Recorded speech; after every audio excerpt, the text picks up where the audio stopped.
Hi friends, one more get mini log. ఈరోజైతే ఎండి చేపలు curry అయితే చేస్తున్నాను. కర్రీ కాదండి, ఫ్రై అయితే చేస్తున్నాను అనమాట. వేడి నీళ్ళు అయితే వేడి చేసుకొని దాంట్లో వేసుకొని ఇట్లా జస్ట్ స్పూన్తో కలిపితే దానిపైన ఉన్న పొలుసు మొత్తం అయితే వచ్చేస్తుంది. వైట్ కలర్లో ఉంది కదా, అది మొత్తం అయితే క్లీన్ అయిపోతుంది అనమాట. క్లీన్ అయిపోయినాక ఒక ప్యాన్ పెట్టుకొని ప్యాన్లో ఏమో ఆయిల్ వేసుకోవాలి. ఒక స్పూన్ ఆయిల్ అయితే సరిపోతుంది. దీంట్లో పసుపు, ఇంకా కారం, గరం మసాలా అయితే వేసుకోవాలండి. వేసుకొని ఇట్లా జస్ట్ స్పూన్తోనైతే మిక్స్ చేసుకొని ఇప్పుడు వాష్ చేసి పెట్టుకున్నాం కదా డ్రై ఫిష్, అదైతే ఇందులో ఒక్కొక్క పీస్గా అయితే వేసుకోవాలన్నమాట. వేసుకొని ఫ్రై చేసుకోవడమేని.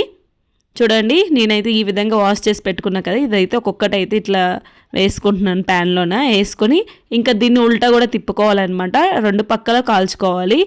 ఈ విధంగా ఫ్రై చేసుకుంటే చాలా టేస్టీగా ఉంటుంది. ఒకసారి అయితే ట్రై చేయండి. మేము తినము, అన్ని వాళ్ళు కూడా తింటారనమాట, అంత టేస్టీగా ఉంటుంది.